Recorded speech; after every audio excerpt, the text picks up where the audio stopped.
Hello friends, welcome to knowledge centre. ഇന്ന് നമ്മൾ 8ാം class basic സയൻസിലെ 7ാമത്തെ ചാപ്റ്ററാണ് കേട്ടോ പഠിക്കുന്നത്.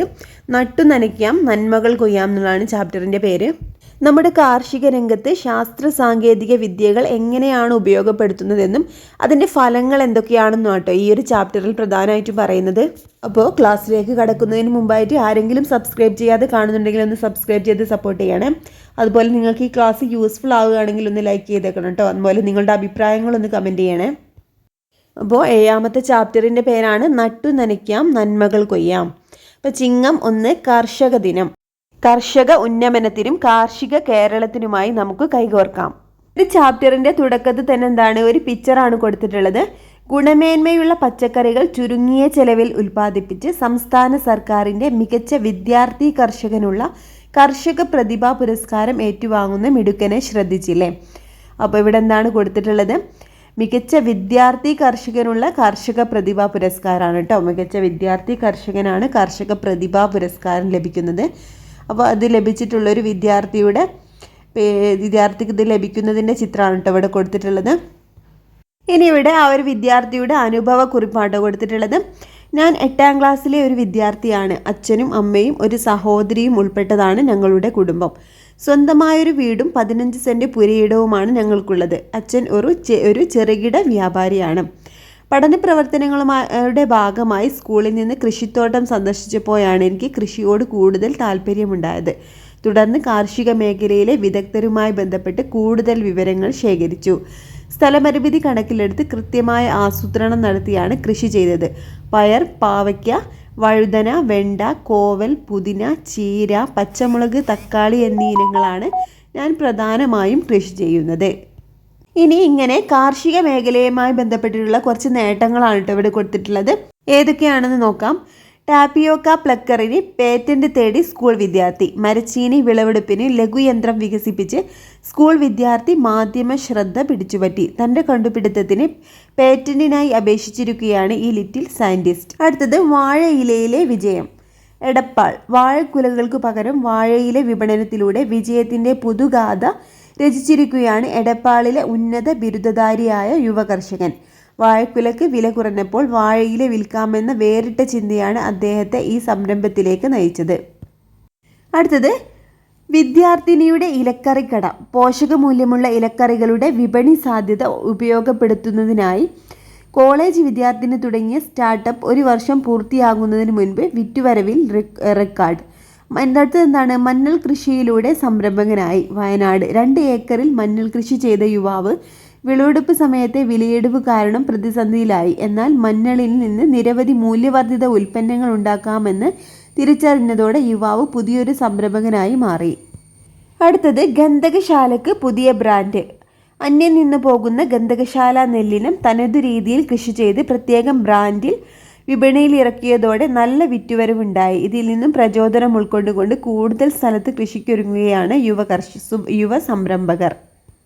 നൂതന കാർഷിക സംരംഭങ്ങൾ ഗ്രാമീണ സമ്പദ് വ്യവസ്ഥയെ ശാക്തീകരിക്കുകയും സാശ്രയത്വം വളർത്തുകയും പുതിയ തലമുറയെ കൃഷിയിലേക്ക് ആകർഷിക്കുകയും ചെയ്യും. ഇനി പുതിയൊരു സംരംഭം തുടങ്ങുന്നവർക്ക് എന്തൊക്കെ സഹായങ്ങൾ ലഭിക്കാൻ സാധ്യതയുണ്ട്? ഇവിടെ തന്നിട്ടുള്ള ടേബിൾ കംപ്ലീറ്റ് ചെയ്യാനാണ് പറഞ്ഞിട്ടുള്ളത്. ഓൺലൈൻ സംവിധാനത്തിൽ നിന്ന് എന്തൊക്കെയുണ്ട്? രോഗ കീടബാധ വിവരശേഖരണവും അതുപോലെ പരിഹാരം ലഭിക്കൂലേ. അതുപോലെ കാലാവസ്ഥ മാറ്റം അറിയാൻ നമ്മൾ ഓൺലൈൻ സംവിധാനമാണ് യൂസ് ചെയ്യുന്നത്. അതുപോലെ വിപണനത്തിനും ഇപ്പോൾ ഓൺലൈൻ സംവിധാനം, ഓൺലൈൻ മാർക്കറ്റിംഗ് യൂസ് ചെയ്യുന്നുണ്ട് അല്ലേ. അതുപോലെ മറ്റ് സംശയ നിവാരണങ്ങൾക്കൊക്കെ നമ്മൾ ഓൺലൈൻ സംവിധാനം യൂസ് ചെയ്യും. അതുപോലെ സഹകരണ സംഘങ്ങൾ എന്താണ്, സഹകരണ സംഘങ്ങളിലൂടെ നമുക്ക് സാമ്പത്തിക സഹായം ലഭിക്കൂലേ. അതുപോലെ സംഭരണം, വിപണനം, ഇതൊക്കെ സഹകരണ സംഘങ്ങൾ വഴി നടക്കും. അടുത്തത് കുടുംബാംഗങ്ങളാണ്. കുടുംബാംഗങ്ങൾ വഴി എന്തൊക്കെ സഹായമാണ് ലഭിക്കുന്നത്? സാമ്പത്തിക സഹായങ്ങൾ ലഭിക്കൂലേ കുടുംബാംഗങ്ങൾ വഴി. പിന്നെ നമുക്കൊരു പ്രോത്സാഹനം ലഭിക്കും. അതുപോലെ പിന്നെന്താണ്, കായികപരമായിട്ടുള്ള സഹായങ്ങളൊക്കെ കുടുംബാംഗങ്ങളിൽ നിന്ന് ലഭിക്കും. അതുപോലെ തദ്ദേശ സ്വയംഭരണ സ്ഥാപനങ്ങളിൽ നിന്ന് സാമ്പത്തിക സഹായങ്ങൾ ലഭിക്കൂലേ. അതായത് പഞ്ചായത്തുകളിൽ നിന്നൊക്കെ നമുക്ക് ലോണും സബ്സിഡിയൊക്കെ ലഭിക്കൂലേ. അതുപോലെ പിന്നെന്താണ്, അംഗീകാരം ലഭിക്കൂലേ, അവാർഡുകളും. അതായത് മികച്ച കർഷകനുള്ള അവാർഡ് നമ്മൾ ഈ ഒരു ചാപ്റ്ററിൻ്റെ തുടക്കത്തിൽ പറഞ്ഞില്ലേ, ഇങ്ങനെയുള്ള അംഗീകാരങ്ങളൊക്കെ തദ്ദേശ സ്വയംഭരണ സ്ഥാപനങ്ങളിൽ നിന്ന് ലഭിക്കും. അതുപോലെ കർഷകർക്ക് ആവശ്യമായിട്ടുള്ള നടീൽ വസ്തുക്കളൊക്കെ എന്താണ് തദ്ദേശ സ്വയംഭരണ സ്ഥാപനങ്ങളിലൂടെ കുറഞ്ഞ വിലയ്ക്ക് ലഭിക്കുന്നുണ്ട് അല്ലേ. അതുപോലെ കൃഷിഭവൻ എന്തൊക്കെ സഹായങ്ങളാണ് നൽകുന്നത് കർഷകർക്ക്? നടീൽ വസ്തുക്കളെ ലഭ്യമാക്കുന്നുണ്ടല്ലേ കൃഷിഭവനിലൂടെ. അതുപോലെ പിന്നെന്താണ് പരിശീലന പരിപാടികൾ ഉണ്ടാവാറുണ്ട്. അതുപോലെ തന്നെ കർഷകർക്ക് വേണ്ടിയിട്ടുള്ള നിർദ്ദേശങ്ങളൊക്കെ കൃഷിഭവൻ വഴി ലഭിക്കാറുണ്ട്. അപ്പോൾ ഇത്രയാണ് ഓൺലൈൻ സംവിധാനം, സഹകരണ സംഘങ്ങൾ, കുടുംബാംഗങ്ങൾ, തദ്ദേശ സ്വയംഭരണ സ്ഥാപനങ്ങൾ, കൃഷിഭവൻ, ഇത്രയും കാര്യങ്ങളിൽ നിന്നാണ് കർഷകർക്ക് മെയിനായിട്ട് എന്താണ് സഹായങ്ങൾ ലഭിക്കാറുള്ളത്. അടുത്ത ഹെഡിങ് ആണ് സ്ഥലം പരമാവധി പ്രയോജനപ്പെടുത്തൽ. കൃഷി ചെയ്യാൻ സ്ഥല സൗകര്യം ഇല്ല എന്ന് പരിതപിക്കുന്നവർക്കുള്ള ഒരു ചൂണ്ടുപലകയാണ് നമ്മുടെ കുട്ടി കർഷകൻ മുന്നോട്ട് വെക്കുന്ന മാതൃക. എന്താണെന്ന് നോക്കാം. തൻ്റെ 15 സെൻറ്റ് പുരയിടം പരമാവധി പ്രയോജനപ്പെടുത്തിയിരിക്കുന്നത് എങ്ങനെ എന്നതിനുള്ള ചില സൂചനകളാണ് ഈ ഒരു ചിത്രത്തിൽ കൊടുത്തിട്ടുള്ളത് കേട്ടോ. അപ്പം നമ്മൾ ആദ്യം കണ്ടിട്ടില്ലേ, ചാപ്റ്ററിൻ്റെ തുടക്കത്തിൽ തന്നെ ഒരു ചിത്രം കൊടുത്തിട്ടില്ലായിരുന്നു, ഒരു വിദ്യാർത്ഥി കർഷകന് പിന്നെന്താണ് കർഷക പ്രതിഭാ പുരസ്കാരം ലഭിച്ചു എന്ന് പറഞ്ഞിട്ട് നമ്മൾ കണ്ടിട്ടുണ്ടായിരുന്നല്ലോ. അദ്ദേഹത്തിന് അനുഭവക്കുറിപ്പിലുണ്ടായിരുന്നില്ലേ 15 സെൻറ്റ് ഭൂമിയാണ് അദ്ദേഹത്തിന് കാർഷിക ആവശ്യത്തിനുണ്ടായിരുന്നതെന്ന്. അതിനെക്കുറിച്ചാണ് കേട്ടോ പറയുന്നത്. അപ്പോൾ സ്ഥലപരിമിതി മറികടക്കാനായിട്ട് ആ ഒരു വിദ്യാർത്ഥി യൂസ് ചെയ്തിട്ടുള്ള നൂതന കൃഷി രീതികളാണ് കേട്ടോ ഇവിടെ കൊടുത്തിട്ടുള്ളത്. ഒന്നാമത്തെന്താണ് ചാക്കിലെ കൃഷി അല്ലേ, ചാക്കിൽ മണ്ണ് നിറച്ച് കൃഷി ചെയ്യുന്നതാണ്. രണ്ടാമത് അക്വാപോണിക്സ്. എന്താണ് അക്വാപോണിക്സ് എന്ന് പറഞ്ഞാൽ? ഹൈഡ്രോപോണിക്സും അതുപോലെ അക്വാ കൾച്ചറും കൂടി ചേർന്നിട്ടുള്ള ഒരു കൃഷി രീതിയാണ് കേട്ടോ അക്വാപോണിക്സ് എന്ന് പറഞ്ഞാൽ. അതായത് ഹൈഡ്രോപോണിക്സ് എന്ന് പറഞ്ഞിട്ടുണ്ടെങ്കിൽ എന്താണ് ജലത്തിൽ സസ്യങ്ങൾ വളർത്തുന്ന രീതിയാണ് ഹൈഡ്രോപോണിക്സ്. പിന്നെ എന്താണ് അക്വാ കൾച്ചർ?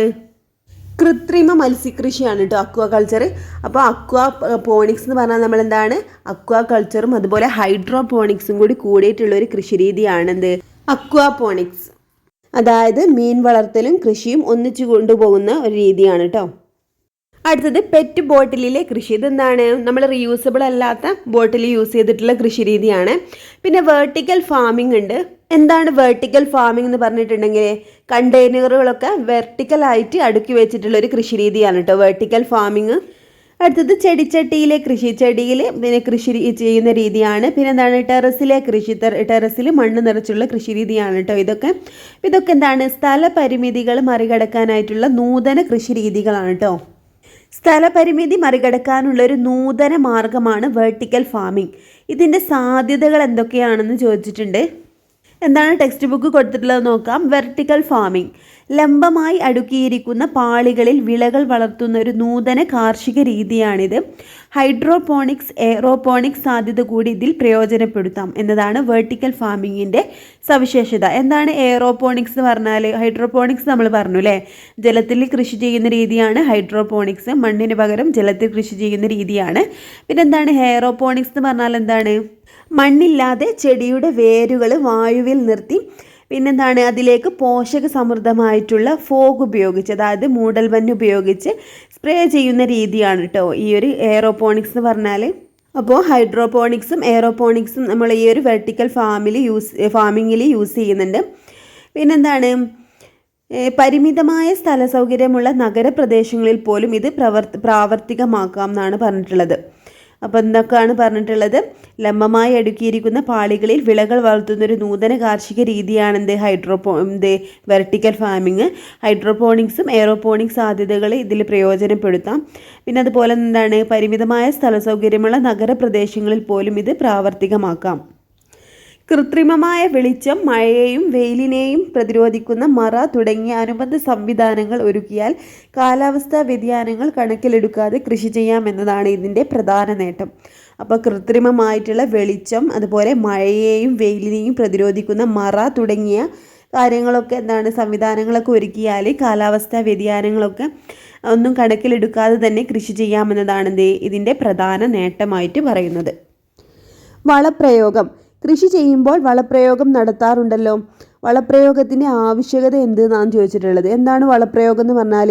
ഒരു ചെടിക്ക് ആവശ്യമായിട്ടുള്ള പോഷക ഘടകങ്ങൾ വളമായിട്ട് നൽകുകയാണ് അല്ലേ. അപ്പോൾ ഇതിൻ്റെ ആവശ്യകത എന്താണ്? ഒരു ചെടിയുടെ വളർച്ചയ്ക്ക് ഇത് അത്യാവശ്യമാണ് അല്ലേ. അപ്പോൾ സസ്യ പോഷകങ്ങൾ എന്നാണ് അടുത്തത് കൊടുത്തിട്ടുള്ളത്. സസ്യങ്ങൾക്ക് ആവശ്യമായ മൂലകങ്ങൾ മണ്ണിൽ നിന്നാണ് ലഭിക്കുന്നത്. ഇതിൽ nitrogen, potassium, phosphorus, calcium, magnesium, sulphur എന്നിവ കൂടിയ അളവിൽ ആവശ്യമായ മൂലകങ്ങളാണ്. ഇവയെന്താണ് മാക്രോ ന്യൂട്രിയൻറ്റുകൾ എന്നാണ് വിളിക്കുന്നത്. അപ്പോൾ ഏതൊക്കെയാണ് മാക്രോ ന്യൂട്രിയൻറ്റുകൾ? Nitrogen, potassium, phosphorus, calcium, magnesium, sulphur എന്നിവ കേട്ടോ. ഏതൊക്കെയാണ്? Nitrogen, potassium, phosphorus, calcium, magnesium, sulphur. ഇതൊക്കെയാണ് മാക്രോ ന്യൂട്രിയൻറ്റുകൾ എന്ന് പറയുന്നത് കേട്ടോ. അപ്പോൾ എന്നാൽ barium, boron, zinc, copper, manganese, ഇരുമ്പ്, മോളിബ്ഡിനം, ക്ലോറിൻ, നിക്കൽ തുടങ്ങിയ മൂലകങ്ങൾ വളരെ കുറഞ്ഞ അളവിൽ മാത്രമേ ആവശ്യമുള്ളൂ. അപ്പോൾ ഇതെന്താണ്?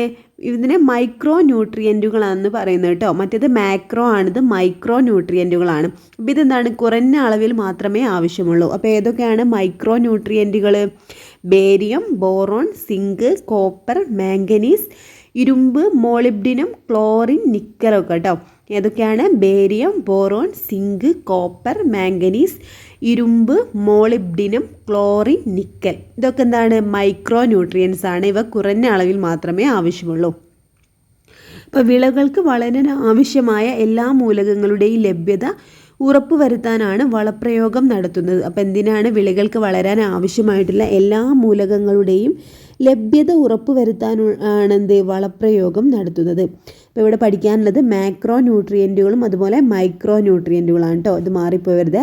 കൂടിയ അളവിൽ ആവശ്യമായിട്ടുള്ളത് മാക്രോ ന്യൂട്രിയൻറ്റുകളാണ്, കുറഞ്ഞ അളവിൽ ആവശ്യമുള്ളത് മൈക്രോ ന്യൂട്രിയൻറ്റുകളാണ് കേട്ടോ. നടീലിന് മുമ്പോ ശേഷമോ ചില വളങ്ങൾ കൃഷിയിടത്തിൽ വിതറുന്നു. മറ്റു ചിലവ ചെടികളുടെ വേരുകൾക്ക് സമീപം നൽകുന്നു. ദ്രാവക രൂപത്തിലുള്ള വളങ്ങൾ ഇലകളിൽ തളിക്കുകയും മറ്റു ചിലവ വെള്ളത്തിൽ കലർത്തി വിളകളിൽ സ്പ്രേ ചെയ്യാറുമുണ്ട്. വിളയുടെയും മണ്ണിൻ്റെയും തരമനുസരിച്ച് വ്യത്യസ്ത രീതികൾ ഉപയോഗിക്കുന്നത് മികച്ച വിളവ് ഉറപ്പാക്കുന്നു. അപ്പോൾ ചിലതെന്താണ്? നടീലിന് മുമ്പോ ശേഷമോ ആണ് ചില വളങ്ങൾ കൃഷിയിടത്തിൽ വിതറുന്നത്. മറ്റുള്ളവ എന്താണ്? ചെടികൾക്ക് വേരുകൾക്ക് സമീപം നൽകുന്നുണ്ട്. പിന്നെ അതുപോലെ എന്താണ്? ദ്രാവക രൂപത്തിലുള്ള വളങ്ങൾ ഇലകളിൽ തളിക്കുകയും മറ്റു ചിലവ വെള്ളത്തിൽ കലർത്തി വിളകളിൽ സ്പ്രേ ചെയ്യാറുമുണ്ട് അല്ലേ. അപ്പോൾ വിളകളുടെയും മണ്ണിൻ്റെയും തരം അനുസരിച്ച് വ്യത്യസ്ത രീതികൾ ഉപയോഗിക്കുന്നത് മികച്ച വിളവ് ഉറപ്പാക്കുന്നു.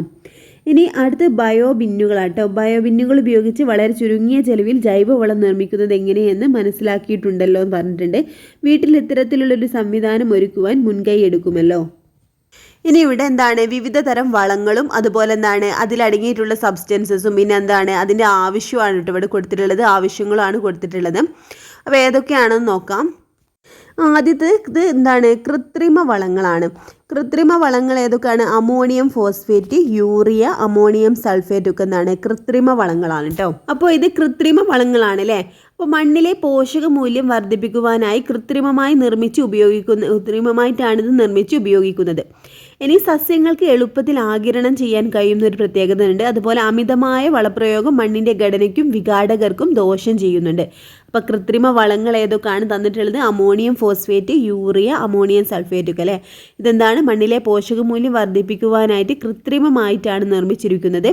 അതുപോലെ എന്താണ്? സസ്യങ്ങൾ എളുപ്പത്തിൽ ഇത് ആഗിരണം ചെയ്യാൻ കഴിയും. പിന്നെന്താണ്? ഇതിൻ്റെ ദോഷം അമിതമായിട്ടുള്ള വളപ്രയോഗം മണ്ണിൻ്റെ ഘടനയ്ക്കും വിഘാടകർക്കും ദോഷം ചെയ്യും. അടുത്തത് ജീവാണുവളങ്ങളാണ് കേട്ടോ. റൈസോബിയം, അസോസ്പൈറില്ലം, മൈക്കോറൈസ ഇതൊക്കെ എന്താണ്? ജീവാണുവളങ്ങളാണ്. നൈട്രജൻ, ഫോസ്ഫറസ് എന്നിവയുടെ സ്ഥിരീകരണത്തിന് സഹായിക്കുന്ന സൂക്ഷ്മജീവികളെ മണ്ണിൽ ചേർക്കുന്നതാണ് കേട്ടോ. അപ്പോൾ മണ്ണിൻ്റെ ഘടനയ്ക്കും വിഘാടകർക്കും ദോഷം ചെയ്യുന്നില്ല ജീവാണുവളം. ഏതൊക്കെയാണ്? Rhizobium, Azospirillum, mycorrhiza. റൈസോബിയം നമുക്കറിയാം നൈട്രജൻ ഫിക്സേഷന് സഹായിക്കുന്ന ബാക്ടീരിയ ആണല്ലേ റൈസോബിയം. അപ്പോൾ നൈട്രജൻ ഫിക്സേഷൻ എന്ന് പറഞ്ഞാൽ എന്താണ്? അന്തരീക്ഷത്തിലെ നൈട്രജനെ എന്താണ് ചെടികൾക്ക് ഉപയോഗിക്കാവുന്ന അമോണിയ രൂപത്തിലേക്ക് മാറ്റുന്നതാണ് റൈസോബിയം ബാക്ടീരിയയുടെ ഒരു പ്രധാനപ്പെട്ട ധർമ്മം കേട്ടോ. അപ്പോൾ ഇങ്ങനെയുള്ള സൂക്ഷ്മജീവികളെ മണ്ണിൽ ചേർക്കുകയാണ് ചെയ്യുന്നത്. ഇതെന്താണ്? മണ്ണിൻ്റെ ഘടനയ്ക്കും വിഘാടകർക്കും ദോഷം ചെയ്യുന്നില്ല. അടുത്തത് നാനോ വളങ്ങളാണ് കേട്ടോ. Nano urea, nano phosphate, nano magnesium sulphate ഇതൊക്കെ നാനോ വളങ്ങളാണ്. അപ്പോൾ നാനോ കണികാരൂപത്തിലുള്ള കൃത്രിമ വളങ്ങളാണ്. അതുപോലെ സസ്യങ്ങൾക്ക് എളുപ്പത്തിൽ ആഗിരണം ചെയ്യാൻ കഴിയും. മറ്റു വളങ്ങളെ അപേക്ഷിച്ച് വളരെ ചുരുങ്ങിയ അളവിൽ മതിയാകും. കൃത്രിമ വളങ്ങളെ പോലെ മണ്ണിൻ്റെ രാസഘടനയെ മാറ്റുന്നില്ല. എന്താണ് നാനോ വളങ്ങളുടെ പ്രത്യേകതകൾ? നാനോ കണികാരൂപത്തിലുള്ള കൃത്രിമ വളങ്ങളാണ്. സസ്യങ്ങൾക്ക് എന്താണ് എളുപ്പത്തിൽ ഇത് ആഗിരണം ചെയ്യാൻ കഴിയും. അതുപോലെ എന്താണ് മറ്റു വളങ്ങളെ അപേക്ഷിച്ച് വളരെ ചുരുങ്ങിയ അളവിൽ പിന്നെ മതിയാകും. അതുപോലെ എന്താണ് കൃത്രിമ വളങ്ങളെ പോലെ മണ്ണിൻ്റെ രാസഘടനയെ മാറ്റുന്നില്ല. ഏതൊക്കെയാണ്? Nano urea, nano phosphate, nano magnesium sulphate ഇതൊക്കെയാണ് നാനോ വളങ്ങൾ കേട്ടോ. അടുത്തത് ഏത് വള എന്നുള്ളത് കൊടുത്തിട്ടില്ല, അതിൻ്റെ പ്രത്യേകതകളാണ് കേട്ടോ കൊടുത്തിട്ടുള്ളത്. ജൈവാവശിഷ്ടങ്ങളാണ്. അതുപോലെ മണ്ണിൻ്റെ ഘടനയ്ക്കോ വിഘാടകർക്കോ ദോഷം ചെയ്യുന്നില്ല. വിഘാടകർ ഇവയിൽ നിന്ന് സ്വതന്ത്രമാകുന്ന പോഷക ഘടകങ്ങളാണ് സസ്യങ്ങൾക്ക് ലഭിക്കുക. സ്വതന്ത്രമാക്കുന്ന പോഷകങ്ങളാണ് സസ്യങ്ങൾക്ക് ലഭിക്കുക. പോഷകങ്ങൾ അളവിൽ കുറവായിരിക്കും. വിഘടന പ്രക്രിയക്ക് കാലതാമസം എടുക്കും. ഇതൊക്കെ എന്തിനെ കുറിച്ചിട്ടുള്ളതാണ്? ജൈവവളത്തെ കുറിച്ചിട്ടുള്ളതാണ് അല്ലേ. അപ്പോൾ ഏതൊക്കെയാണ് ജൈവാവശിഷ്ടങ്ങളാണ് ജൈവവളങ്ങളായിട്ട് മാറുന്നത്. മണ്ണിൻ്റെ ഘടനയ്ക്കോ വിഘാടകർക്കോ ഒന്നും ദോഷം ചെയ്യുന്നില്ല. അതുപോലെ വിഘാടകർ ഇവയിൽ നിന്ന് സ്വതന്ത്രമാക്കുന്ന പോഷകഘടകങ്ങളാണ് സസ്യങ്ങൾക്ക് ലഭിക്കുന്നത്. പോഷകങ്ങൾ എന്താണ്? അളവിൽ കുറവായിരിക്കും. വിഘടന പ്രക്രിയക്ക് കാലതാമസം എടുക്കും. ഇതൊക്കെ എന്താണ്? ജൈവവളങ്ങളുടെ പ്രത്യേകതകളാണ് കേട്ടോ. അടുത്തതായിട്ട് ഇവിടെ കൊടുത്തിട്ടുള്ളതാണ് ലീഫ് കളർ ചാർട്ട്. ധാന്യവിളകളിൽ നൈട്രജന്റെ ലഭ്യത എത്രത്തോളം ഉണ്ടെന്ന് കണ്ടെത്താനുള്ള ഒരു എളുപ്പമാർഗമാണിത്. ചെടികളുടെ ഇലകളുടെ നിറം പ്രമാണ ചിത്രവുമായി താരതമ്യപ്പെടുത്തി നൈട്രജൻ വളങ്ങൾ എത്രത്തോളം ചേർക്കേണ്ടതുണ്ട് എന്ന് കണ്ടെത്തുവാൻ ഇത് സഹായിക്കുന്നു. അപ്പോൾ ലീഫ് കളർ ചാർട്ട് എന്ന് പറഞ്ഞാൽ എന്താണ്? ധാന്യവിളകളിൽ നൈട്രജന്റെ ലഭ്യത എത്രത്തോളം ഉണ്ടെന്ന് കണ്ടെത്താനുള്ളൊരു എളുപ്പമാർഗ്ഗമാണ് കേട്ടോ ലീഫ് കളർ ചാർട്ട് എന്ന് പറഞ്ഞാൽ. ഇതെങ്ങനെയാണ് യൂസ് ചെയ്യുന്നത്? ചെടികളുടെ ഇലകളുടെ നിറം പ്രമാണ ചിത്രവുമായി താരതമ്യപ്പെടുത്തി നൈട്രജൻ വളങ്ങൾ എത്രത്തോളം ചേർക്കേണ്ടതുണ്ടെന്ന് കണ്ടെത്തുന്നുണ്ടോ. അപ്പോൾ കണ്ടെത്താനാണ് ഇത് സഹായിക്കുന്നത്. ഇളം പച്ച നിറം നൈട്രജന്റെ കുറവ് സൂചിപ്പിക്കുന്നു. കടും പച്ച നിറം നൈട്രജന്റെ അളവ് ആവശ്യത്തിനുണ്ട് എന്നും സൂചിപ്പിക്കുന്നു. അപ്പോൾ നൈട്രജന്റെ കുറവ് സൂചിപ്പിക്കുന്നത് ഏത് കളറാണ്? ഇളം പച്ച നിറമാട്ടോ. അപ്പോൾ കടും പച്ച നിറം നൈട്രജന്റെ അളവ് ആവശ്യത്തിനുണ്ട് എന്നുമാണ് സൂചിപ്പിക്കുന്നത്. അടുത്തത് എന്താണ്? കൊടുക്കുന്തോറും ഏറിടും എന്നുള്ള ഹെഡിങ് ആണ്. സസ്യങ്ങൾക്ക് ലഭിക്കുന്ന മൂലകങ്ങളെല്ലാം വിവിധ രൂപത്തിൽ അവയെ ആഹാരമാക്കുന്ന നമുക്കും ലഭിക്കുന്നുണ്ട് അല്ലേ. ഇപ്പോൾ ഭക്ഷ്യയോഗ്യമായ 100 ഗ്രാം പച്ചക്കറിയിൽ അടങ്ങിയിരിക്കുന്ന വിവിധ പോഷകങ്ങളുടെ അളവ് സംബന്ധിച്ച ഒരു പഠനത്തിൽ നിന്നുള്ള വിവരങ്ങളാണ് ഈ ഒരു ടേബിളിൽ നൽകിയിട്ടുള്ളത്. അപ്പോൾ ഓരോ പച്ചക്കറികളിലും അടങ്ങിയിട്ടുള്ള പ്രോട്ടീൻ, അതുപോലെ നാര്, എത്രത്തോളം നാരുണ്ട്, അതുപോലെ അന്നജം, കാൽസ്യം, ഇരുമ്പ്, കരോട്ടിൻ, ജീവകം സി, ഇവയുടെയൊക്കെ അളവാണ് കേട്ടോ കൊടുത്തിട്ടുള്ളത്. ചേമ്പില, കറിവേപ്പില, അതുപോലെ മുരിങ്ങയില, മധുരച്ചീര, കാബേജ്, ബീട്രൂട്ട്, കോളിഫ്ലവർ ഇവരൊക്കെയുള്ള പ്രോട്ടീൻ്റെയും മറ്റു അളവുകളാണ് കേട്ടോ. പ്രോട്ടീൻ ഏറ്റവും കൂടുതലായിട്ട് അടങ്ങിയിട്ടുള്ളത് മധുരച്ചീരയിലാണ് കേട്ടോ ഇവിടെ കൊടുത്തിട്ടുള്ളതിൽ. ഇനി നാര് ഏറ്റവും കൂടുതലായിട്ടുള്ളത് ഏതിലാണ്? കറിവേപ്പിലയിലാണ്. അതുപോലെ അന്നജം കൂടുതലുള്ളത് ഏതിലാണ്? നമ്മുടെ കറിവേപ്പിലയിലാണ് അല്ലേ. അതുപോലെ കാൽസ്യം കൂടുതലായിട്ടുള്ളത് ഏതാണ്? കറിവേപ്പില തന്നെയാണ് അല്ലേ. കാൽസ്യം കൂടുതലായിട്ട്, അന്നജവും കാൽസ്യം ഇവയിൽ കൂടുതലായിട്ടുള്ളത് എന്നാണ് കറിവേപ്പിലാണ്. അതുപോലെ ഇരുമ്പ് സത്ത് ഏറ്റവും കൂടുതലുള്ളത് ഏതിലാണ്? നമ്മുടെ മധുരച്ചീരയിലാണല്ലേ ഇരുമ്പ് സത്ത് കൂടുതലായിട്ടുള്ളത്. പിന്നെ കരോട്ടിൻ നമുക്കറിയാം ഒരു പിഗ്മെൻ്റ് ആണല്ലേ, വർണ്ണകമാണ്. അത് ഏറ്റവും കൂടുതലായിട്ട് കാണപ്പെടുന്നത് ഏതിലയിലാണ്?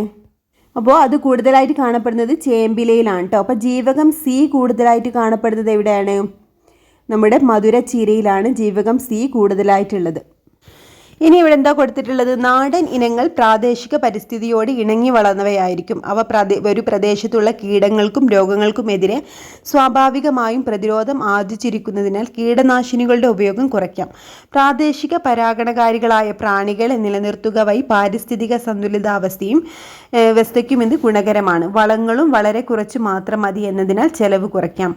ഇനി ഇവിടെ കൊടുത്തിട്ടുള്ളതാണ് മികച്ച വിളവിന് മേന്മയുള്ള നടീൽ വസ്തുക്കൾ. ഗുണമേന്മയുള്ള നടീൽ വസ്തുക്കൾ ഉപയോഗിക്കുമ്പോഴേ മെച്ചപ്പെട്ട വിളവ് ലഭിക്കുകയുള്ളൂ. അപ്പോൾ മെച്ചപ്പെട്ട ഇനം നടീൽ വസ്തുക്കൾ ഉൽപ്പാദിപ്പിക്കുന്നതിനുള്ള മാർഗ്ഗങ്ങളാണ് ഇവിടെ കൊടുത്തിട്ടുള്ളത്. ഗ്രാഫ്റ്റിംഗ്, ബഡ്ഡിംഗ്, ലെയറിംഗ്, വർഗ്ഗസങ്കരണം, ടിഷ്യൂ കൾച്ചർ, അതുപോലെ GM വിള. അപ്പോൾ എന്താണ് ഗ്രാഫ്റ്റിംഗ് എന്ന് പറഞ്ഞാൽ? എന്താണ്? ഒട്ടിക്കലാണല്ലേ. 2 വ്യത്യസ്ത ചെടിയുടെ ഭാഗങ്ങൾ ചേർത്ത് ഒരു പുതിയ ചെടി ഉണ്ടാക്കുന്ന രീതിയാണ് ഗ്രാഫ്റ്റിംഗ് എന്ന് പറഞ്ഞാൽ കേട്ടോ. അപ്പോൾ ബഡ്ഡിംഗ് എന്ന് പറഞ്ഞാൽ എന്താണ്? ഒരു ചെടിയിൽ നിന്നെടുത്ത മുകുളം അതേ വർഗ്ഗത്തിൽപ്പെട്ട മറ്റൊരു ചെടിയിൽ ഒട്ടിക്കുന്ന രീതിയാണ് കേട്ടോ ബഡ്ഡിങ്. അപ്പം ലെയറിങ് എന്താണ്? ലെയറിങ് എന്നാൽ പതിവയ്ക്കൽ എന്ന് പറയട്ടോ. അതായത് ഒരു ചെടിയുടെ തണ്ടിൽ വേര് പിടിപ്പിച്ചിട്ട് പുതിയൊരു ചെടി ഉണ്ടാക്കുന്ന രീതിയാണ് ലെയറിങ് എന്ന് പറഞ്ഞാൽ. പിന്നെ എന്താണ് വർഗ്ഗസങ്കരണം എന്ന് പറഞ്ഞാൽ? അത്യുൽപാദന ശേഷിയുള്ള വിത്തിനങ്ങളെ ഉൽപ്പാദിപ്പിക്കുന്ന സാങ്കേതിക വിദ്യയാണ് കേട്ടോ വർഗ്ഗസങ്കരണം. ഇനി ടിഷ്യൂ കൾച്ചറും GM വിളയും എന്താണെന്ന് നോക്കാം. GM വിളകൾ എന്നാൽ എന്താണ്? ജനറ്റിക്കലി മോഡിഫൈഡ് ക്രോപ്സ് ആണ് കേട്ടോ. ജനിതക എഞ്ചിനീയറിംഗ് വഴി ജനിതക ഘടനയിൽ മാറ്റം വരുത്തി വിളകളിൽ പുതിയ സ്വഭാവ സവിശേഷതകൾ ഉൾച്ചേർക്കാൻ സാധിക്കും. കീടബാധ ചെറുക്കുന്ന പരുത്തിച്ചെടി, അതുപോലെ എന്താണ് കളനാശിനികളെ പ്രതിരോധിക്കാൻ സോയാബീൻ, വിറ്റാമിൻ A ധാരാളം അടങ്ങിയ നെല്ലിനങ്ങൾ എന്നിവ ഇത്തരം വിളകൾക്ക് ഉദാഹരണങ്ങളാണ്. അപ്പോൾ GM വിളകൾ എന്ന് പറഞ്ഞാൽ ജനറ്റിക്കലി മോഡിഫൈഡ് ക്രോപ്സ് ആണ് അല്ലേ. ജനിതക എഞ്ചിനീയറിംഗ് വഴി ജനിതക ഘടനയിൽ മാറ്റം വരുത്തി വിളകളിൽ പുതിയ സ്വഭാവ സവിശേഷതകൾ ഉൾച്ചേർക്കാൻ സാധിക്കും. ഇങ്ങനെ ഉണ്ടാക്കുന്ന വിളകളാണ് GM വിളകൾ കേട്ടോ. അപ്പോൾ ഏതൊക്കെയാണ് GM വിളകൾക്ക് ഉദാഹരണമായിട്ട് പറയുന്നത്? പരുത്തിച്ചെടി ഉണ്ട്, അതുപോലെ സോയാബീൻ, പിന്നെ വിറ്റാമിൻ A ധാരാളം അടങ്ങിയിട്ടുള്ള നെല്ലിനങ്ങൾ. ഇവയൊക്കെ GM വിളകൾക്ക് ഉദാഹരണമാണ് കേട്ടോ. ഇനി ടിഷ്യൂ കൾച്ചർ. എന്താണ് ടിഷ്യൂ കൾച്ചർ എന്ന് പറഞ്ഞാൽ? മാതൃസസ്യത്തിൻ്റെ അതേ ഗുണസവിശേഷതകളുള്ള ധാരാളം സസ്യങ്ങൾ ഉൽപ്പാദിപ്പിക്കാൻ സഹായിക്കുന്ന സാങ്കേതിക വിദ്യയാണ് കേട്ടോ ടിഷ്യൂ കൾച്ചർ എന്ന് പറഞ്ഞാൽ. അപ്പോൾ സസ്യത്തിൻ്റെ അനുയോജ്യമായ ഭാഗത്തു നിന്നും കലകളെ വേർതിരിച്ചെടുത്ത് പ്രത്യേക പോഷക മാധ്യമത്തിൽ വളർത്തിയാണ് തൈച്ചെടികൾ ഉണ്ടാക്കുന്നത്. അപ്പോൾ ടിഷ്യൂ കൾച്ചർ എന്താണ്? മാതൃസസ്യത്തിൽ നിന്നും അതേ ഗുണസവിശേഷതകളുള്ള ധാരാളം സസ്യങ്ങൾ ഉൽപ്പാദിപ്പിക്കുന്ന രീതിയാണ് ടിഷ്യൂ കൾച്ചർ കേട്ടോ. അപ്പോൾ ഇത്രയാണ് നമ്മൾ ഈ ഒരു ക്ലാസ്സിൽ എടുക്കുന്നത്. ബാക്കി നമുക്ക് അടുത്ത ക്ലാസ് പഠിക്കാം കേട്ടോ. അപ്പോൾ ഈ ഒരു ക്ലാസ് നിങ്ങൾക്ക് യൂസ്ഫുൾ ആയിട്ടുണ്ടെങ്കിൽ ഒന്ന് ലൈക്ക് ചെയ്യണേ, അതുപോലെ നിങ്ങളുടെ അഭിപ്രായങ്ങളും കമൻറ്റ് ചെയ്യണം കേട്ടോ. Okay friends, thank